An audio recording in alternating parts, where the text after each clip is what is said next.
do outro lado do mar, viu que aí havia um só barco.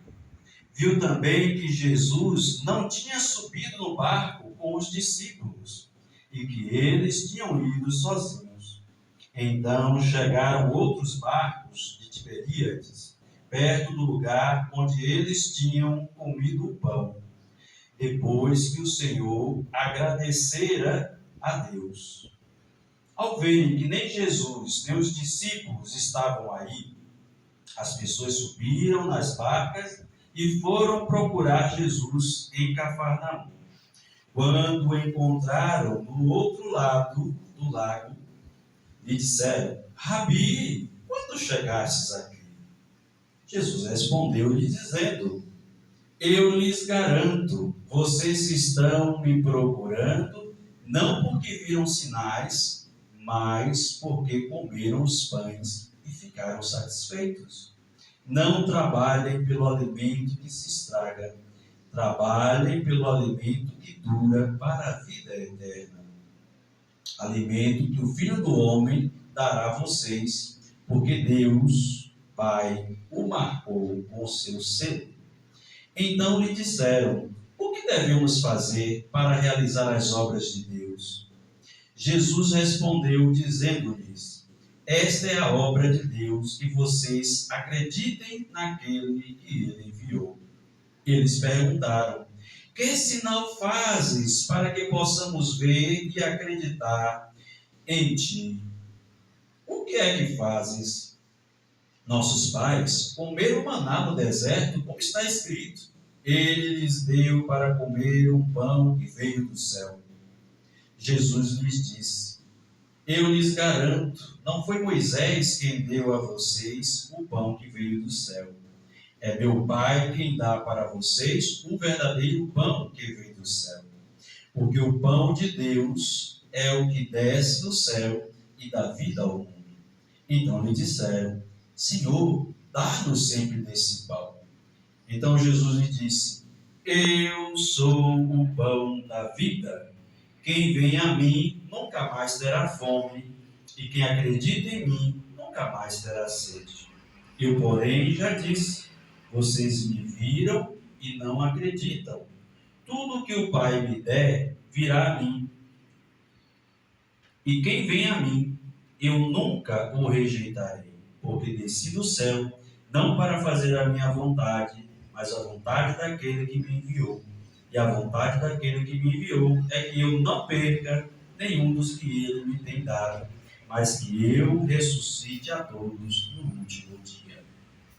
Esse é o primeiro texto da primeira etapa do discurso eucarístico de Jesus. E aqui eu quero destacar o seguinte, porque a liturgia de hoje vai falar de justiça, que Deus ama o justo, Deus ama a justiça, mas ela passa também pela Eucaristia. A Eucaristia não é um simples pão que a gente consagra para dizer que se tornou corpo de Cristo. A Eucaristia, como eu costumo dizer, é a coluna vertebral da igreja, a espinha dorsal da igreja. Já disse aqui algumas vezes, se você retirar da igreja tudo, tirar Nossa Senhora, não quero mais. A partir de hoje a gente não reza mais para Nossa Senhora. A partir de hoje a gente não reza mais para os santos. A partir de hoje a gente não batiza mais criança. Todas essas coisas que são características da Igreja Católica. A partir de hoje a gente não reza mais terço. A partir de hoje a gente não faz mais devocional. A partir de hoje a gente não faz mais procissão. Se a gente tirar tudo isso e deixar a Eucaristia, a igreja não terá perdido nada. A riqueza espiritual da igreja não será perdida. Por quê? Porque todas essas coisas só acontecem por causa da Eucaristia. E Jesus vai dizer nesse discurso eucarístico inicial que ele é o pão da vida. E olha que coisa espetacular, gente. A multidão que foi atrás de Jesus, foi atrás de Jesus por quê? Porque tinham acabado de comer dos pães e Jesus tinha multiplicado. E eles têm a cara de pau de perguntar quando Jesus diz: Eu sou o pão descido dos céus. Moisés não deu para vocês o pão do céu. Quem deu foi meu Pai. E eu sou este pão vivo. Aí eles perguntam o que para Jesus? Qual é o milagre que o Senhor faz? Que sinal o Senhor pratica para que a gente acredite? Gente, esse pessoal estava perguntando isso e arrotando pão e peixe. Né? Eles tinham acabado de comer, estavam fartos. E ainda assim estavam perguntando qual sinal Jesus faz. Mostrando para nós que nós, às vezes, esquecemos com muita rapidez a bênção que Deus coloca na nossa vida. E nós não podemos esquecer esta bênção maravilhosa. E aqui tem um papel importante que vocês estão fazendo, que é manter a fé da família de vocês, trazendo para a família de vocês o sagrado, simbolicamente representado por essa atitude de vocês dizer, olha, a nossa filha vai comungar do corpo e sangue de Cristo. A nossa filha vai participar desta ação sagrada. Por esse motivo é que, quando a gente consagra, nosso joelho deve se dobrar diante daquele que se faz presente aqui. É o próprio Deus que se fez homem e agora resolve se esconder num pedaço de pão. A aparência física é pão. O gosto no paladar é pão. A aparência física é vinho. O gosto no paladar é vinho. Porém, depois de consagrado, é corpo e sangue de Cristo. Nessa primeira etapa, nós vimos esse primeiro bate-papo e Jesus começa a inflamar os fariseus, como a gente viu no evangelho da liturgia de hoje. Esses mesmos fariseus que Jesus diz, olha, cuidado com os doutores da lei. Olha que coisa fantástica. Jesus repreende quem? Os doutores da lei. Os homens responsáveis por praticar a religião e por trazer o povo até Deus. Mas estes homens da época de Jesus, Jesus diz para o povo, cuidado com eles. Porque eles fingem fazer longas orações e devoram a casa das viúvas. Eles são cheios de soberbia e arrogância e também de ego. Eles gostam de serem vistos pelos homens, aplaudidos pelos homens, vestem roupas bonitas para serem vistos. Cuidado com esse pessoal. Em outra passagem ele vai dizer, escutem tudo que eles vos disserem. Eles quem? Os doutores da lei. Porque eles estão assentados na cátedra de Moisés, na doutrina que Moisés ensinou. Então, o que eles ensinam é verdade. Mas o que eles praticam, Deus me guarde, está longe da verdade. Eles ensinam que não devem matar, e eles matam.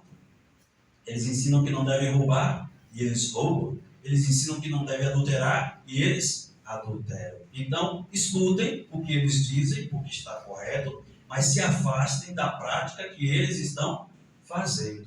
Hoje, infelizmente, nós vemos em alguns lugares essa mesma questão se repetir. A gente ensina e às vezes a gente vê aquele que ensina tão longe daquilo que está sendo ensinado. Aqui a gente procura ensinar e vivenciar. Por esse motivo é que nós damos profundo valor à Eucaristia. A Eucaristia é um bem inegociável para o cristão católico. Ou seja, não existe outra coisa mais preciosa, não existe outra doutrina mais clara que a doutrina da Eucaristia.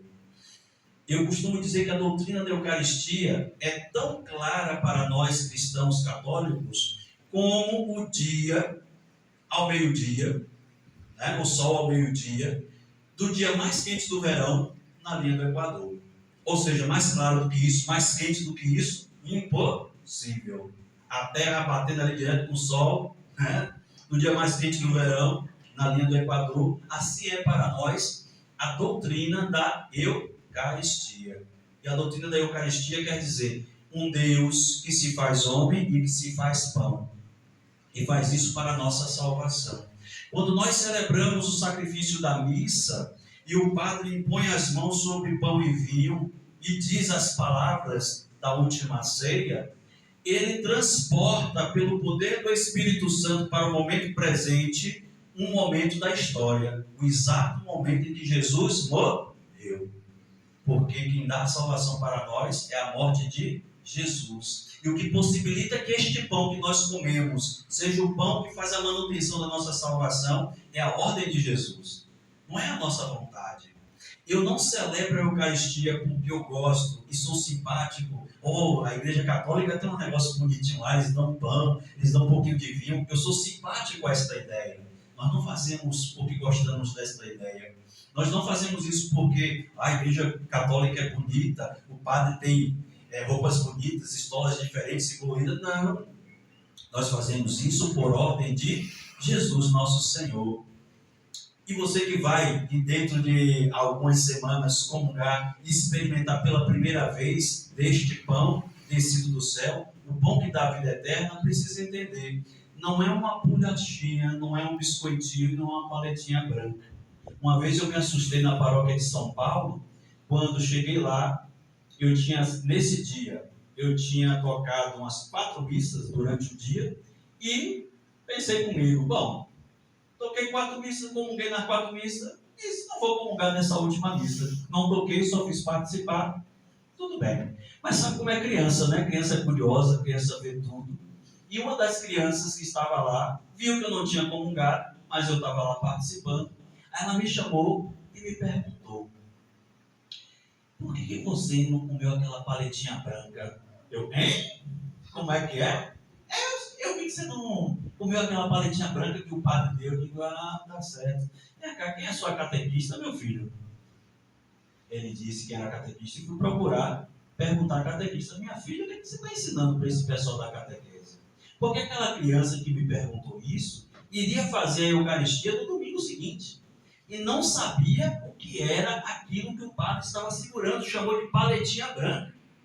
Meu Deus do céu, o que é que está sendo ensinado na catequese nesses dias de hoje? Então eu me assustei, procurei a catequista justamente para saber o motivo e a razão porque aquela criança que ia fazer a primeira Eucaristia no domingo seguinte estava me perguntando por uma paletinha branca. Não é possível uma coisa dessa. Não é paleta branca, não é biscoito e não é pão. É corpo e sangue de Cristo. O mesmo Jesus que criou todas as coisas e nos preparou para vivermos neste mundo, superando as suas dificuldades pela sua graça. É isso que nós celebramos toda a missa. A graça maravilhosa de Jesus de nos ter salvo pela sua morte, mas também de nos ter dado o pão que nos faz revitalizar a nossa alma para que a gente possa voltar para Ele, tomar posse dessa salvação e, tomando posse dessa salvação, poder gozar da vida eterna. Essa é a nossa caminhada, gozar da vida eterna. Mas para que a gente chegue lá, é preciso que a gente fortaleça o nosso espírito. A gente aqui não sai de casa sem tomar o café da manhã, sim ou não? Sim. E nem continua trabalhando sem almoçar, sim ou não? Sim. Pois muito bem. Por que a gente vai passar tanto tempo longe do bem espiritual mais precioso que nós temos, que é a Eucaristia? Isso é possível? Não, não deve ser. Então, Alice querida, que quando você fizer a sua primeira Eucaristia, o seu coraçãozinho possa arder por todos os domingos ou todos os dias que você puder, ir ao encontro desse Jesus sacramentado.